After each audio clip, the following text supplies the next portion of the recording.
झारखंड में महिलाओं पर हो रहे अत्याचार और बाल शोषण के खिलाफ आयोजित एक दिवसीय कार्यशाला में पैनलिस्ट ने क्या कहा, आइए सुनते हैं।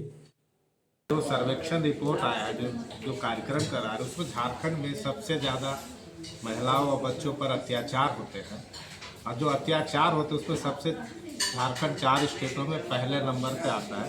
इसके लिए यहाँ से सभी लोगों ने जुट के गंभीर चर्चा किया है कि कैसे महिला और बच्चों का जो अत्याचार होते हैं यहाँ पर जो है इसको क्या कारण हो सकता है और किस तरह का होता है, इसलिए बढ़ के सेमिनार का आयोजन किया गया। उसके तहत हम लोगों ने डिसीजन किया कि जो इस तरह की घटनाएं घटे जो हमारे यहाँ की महिलाओं बच्चियों पर जिस तरह का अत्याचार है तो उसमें पुलिस की क्या भूमिका होती है, क्या उसका क्या कार्यक्रम होता है। तो इस पर CRPC और IPC का जो धारा उस पर हम लोगों ने चर्चा किया। पुलिस डेस्क बनाने की बात है, महिलाओं के सुरक्षा के लिए, महिलाओं के संरक्षण के लिए, बच्चों के संरक्षण के लिए जब थाना में जाए तो कैसे पुलिस को कैसे कोऑपरेट होकर काम करना चाहिए, न्यायपालिका और पुलिस जो है कैसे मिल के काम करे ताकि उसको अधिक से अधिक अधिकार मिले। और एक बात और हम लोगों ने कहा कि झारखंड में मूल समस्या पलायन है और गरीबी है, जिसके कारण यहाँ की बच्चियाँ जब दूसरे राज्यों में जाती है, काम करने जाते हैं तो सेक्सुअल हैरेसमेंट का शिकार होती है। तो रोजगार कैसे झारखंड की सरकार यहाँ मुहैया करे, पंचायत लेवल पर कैसे रोजगार सृजन करे, इस पर हम लोगों ने चर्चा किया है। और जो CRPC के कानून में बदलाव लाया, क्या अधिकार है, जनता को जागरूक करने के लिए हम लोगों ने उस पर पहल किया, बातें रखी, लोगों को जागरूक करेंगे। हमारे जिसमें और कई पैनल के साथी हैं, स्टेट बार काउंसिल के लोग हैं, सब एडवोकेट, डॉक्टर, ये सब लोगों ने विस्तृत से चर्चा के सभी बुद्धिजीवी जुटे हुए, सभी लोगों ने अपना जो योगदान दिया उस पर साफ बात कर सकते हैं। एक ये है कि जो दो तरह की बात है। एक बात है कि जो बच्चा होकर के क्राइम करता है या एक्यूज है उसका ट्रीट, और एक जो बच्चा है जो विक्टिम हो गया। तो दो कानून मेरे यहाँ हैं, इसको डिस्टिंग्विश करना होगा। सबसे पहला बात है, अभी तक जो जुवेनाइल जस्टिस एक्ट के अंतर्गत जो है जो बच्चे हैं उसको बड़ों के साथ नहीं रखना है। तो आज के दिन में ये होता है कि अगर मान लिया जाए किसी का बड़ी ग्रोथ हो गया, 16 साल की उम्र का है या 15 साल की उम्र है, तो वो जनरल एक्यूज के साथ उसको जो रखा जाना चाहता है, इससे ये होगा कि उसका जो कैरियर है वो ख़त्म हो जाएगा। इसको एकदम इसके ऊपर जो है बहुत बड़े पैमाने पर काम करना है। जुवेनाइल जस्टिस एक्ट में जो एज फिक्सेशन का मामला है, क्योंकि एज फिक्सेशन भी बहुत बड़ा इशू है कि एक तरफ एज के नाम पर जो है झूठे मुकदमा भी होते, जो एकदम छोटा सा बच्चा है, किसी से अगर इनिमिटी है, सिविल डिस्प्यूट है, वैसी परिस्थिति में उसको अपने बच्चे को एक्यूज बना के FIR भी लॉन्च होता है, जो कि कहीं भी मतलब अगर आप देखेंगे केस हम लोग पढ़ते हैं तो कहीं से नहीं लगता है, लेकिन केस रजिस्टर्ड है।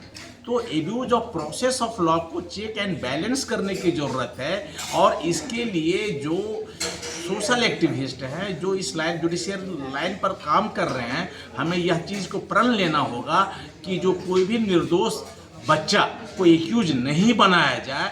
और अगर कोई बच्चा किशोर या किशोरी या छोटे बच्चे अगर इसका विक्टिम होता है तो उसके साथ न्याय, वो दोनों बात को लेकर के चलना चाहिए। और इसके लिए पब्लिक अवेयरनेस, लीगल अवेयरनेस की ज़रूरत है, लीगल कैंप लगाने की ज़रूरत है।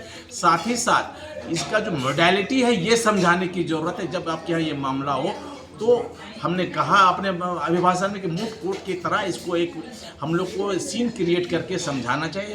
मेरा ये कहना, जो अभी कानून तो बहुत अच्छे हैं लेकिन लागू होने में प्रॉब्लम, उसको लागू करवाने के लिए हमें बात करनी। शुभ नाम बता दीजिए। AK Rashidi, advocate, member Jharkhand state bar council, member Jharkhand state Waqf board, advocate Jharkhand high court. आज का जो विषय जो है वो पुलिस रिस्पॉन्स भी है, और बेसिकली ये कंसंट्रेटेड एंड फोकस था एक चाइल्ड और विमेन हेल्प डेस्क के ऊपर आधारित है। तो जैसे बताया गया कि उड़ीसा सरकार में एक रिसर्च वर्क चल रहा है जो 2005 से ही चल रहा है इन्हीं विषयों पर, और उन्होंने काफ़ी डेटा वगैरह सब एनालाइज करके, और उन्होंने 2-3 राज्यों का जिनमें बिहार और झारखंड और छत्तीसगढ़ भी है और उड़ीसा का खुद का भी, उसमें देखा गया कि झारखंड में जो चाइल्ड अब्यूज़ है और चाइल्ड का जो रेप का जो परसेंटेज है वो बहुत ज़्यादा है। 300 केस एक साल में रिकॉर्ड दर्ज हुआ है, FIR हुआ है। जो अनरिपोर्टेड केस होंगे वो तो अलग से होंगे। तो यहाँ चूँकि संख्या बढ़ती है या बढ़ी हुई है, तो ये चाइल्ड और हेल्प डेस्क बनाने की जो बात है उसके बारे में जो गाइडलाइंस है, सेंट्रल गवर्नमेंट का भी गाइडलाइंस बना हुआ, वो ये कहता है कि हर पुलिस थाने में वो ऐसा एक हेल्प डेस्क बना हुआ होना चाहिए जो चाइल्ड फ्रेंडली हो, और चाइल्ड फ्रेंडली बनाने के लिए वो एक ऐसा कॉर्नर हो या ऐसा आइसोलेटेड रूम हो जिसमें सब तरह का जो है इंफ्रास्ट्रक्चर हो, उसमें बच्चों के मुताबिक उसमें मैप हो, उनका जो है सो ड्राइंग हो, या फिर उनको खेलने के टॉयज़ वगैरह हो, इस तरह के बने हों। और प्लस उसमें जो इन्वेस्टिगेशन करने का जो अथॉरिटी होंगे वो कोई सब इंस्पेक्टर रैंक का कोई ऑफिसर होगा या एएसआई रैंक का ऑफिसर होगा, वो उनको इन्वेस्टिगेट करेगा या इंटरोगेट करेगा। दूसरा ये कि वो जो इंटरोगेट करेगा वो वेल ट्रेंड होना चाहिए, उनकी ट्रेनिंग होनी चाहिए। ट्रेनिंग के साथ साथ वो जो है बच्चों की साइकोलॉजी के बारे में वो अच्छी तरह समझे। और बाकी जो आपने बताया कि वहाँ पे उनको कोई मेंटल हैरेसमेंट या मेंटल टॉर्चर नहीं करना है, उसको सामने में एक्यूज को नहीं लाना है, और उनको ऐसा इन्वायरमेंट देना है कि ताकि वो ये ना समझे कि वो पुलिस थाने में आया हुआ है, वो ऐसा समझे कि वो अपने घर के एटहोमिन है, वो घर के माहौल में वो अपना कोई स्टेटमेंट दे रहा है, उस स्टेटमेंट की प्रॉपरली वीडियो रिकॉर्डिंग भी की जा सकती है, या फिर सीसीटीवी से उसका जो है आई कॉन्टैक्ट कैसा है उसका है, उसका बॉडी लैंग्वेज कैसा है, उस सब की प्रॉपर स्टडी होनी चाहिए, और उसका जो प्रॉपर उसके मन में क्या बात चल रहा है उसकी प्रॉपर रिकॉर्डिंग होनी चाहिए, ताकि वो या तो वो जुवेनाइल होगा या तो वो विक्टिम होगा या तो कोई इसका केस होगा, उसके बारे में प्रॉपर और सही तरीके से उसके बारे में जानकारी प्राप्त हो सके। तो ऐसा माहौल क्रिएट करता हुआ थाना, हमें बताया गया कि इस तरह के झारखंड में कुल 27 मात्र ऐसे बने हैं। अभी जो है पुलिस हेल्प डेस्क जो है ओनली 27, ये इनका रिसर्च बताता है। अभी इसकी कोई लिस्ट हमें प्राप्त नहीं हुई, या तो लोगों में अवेयरनेस भी नहीं है कि ऐसे थाने बने भी हैं या ऐसा हेल्प डेस्क थानों में बना है। तो इनको प्रोपेगेट करने की आवश्यकता है। ये जितने ज़्यादा मल्टीप्लाई होंगे और सोशल में इसका सोसाइटी में इसका अवेयरनेस होगा तो सर, महिलाओं के साथ में अत्याचार जिस प्रकार से बढ़ रहा है, थाने तक महिलाएं पहुंचती है लेकिन उनके आवेदन पे कार्रवाई नहीं होती है, इसको लेकर आप लोग कैसे आवाज़ उठाएंगे? नहीं, कार्रवाई नहीं होना इसके बारे में तो वकील साहब ने बताया है कि कार्रवाई करने के लिए आपके पास थोड़े अवेयरनेस की आवश्यकता है। हमारे पास कानून मौजूद है, यदि ये थाना वो तो डांट के भगा देते हैं। नहीं, वो केस को नहीं लेता है तो उसके लिए आप ई आवेदन दे सकते हैं, ई एफआईआर भी लॉन्च होता है, और इसके साथ साथ आप पर्सनली आप सीजीएम के कोर्ट में भी आप उसका कानून का दरवाजा खटखटा सकते हैं। सीजीएम कैसे निश्चित तौर पे कार्रवाई होती है, कंप्लेंट केस लॉन्च होता है और उस पर कार्रवाई होती है। शुभ नाम बता दीजिए। मेरा नाम अभय कुमार सिन्हा है, मैं झारखंड हाई कोर्ट का अधिवक्ता हूँ और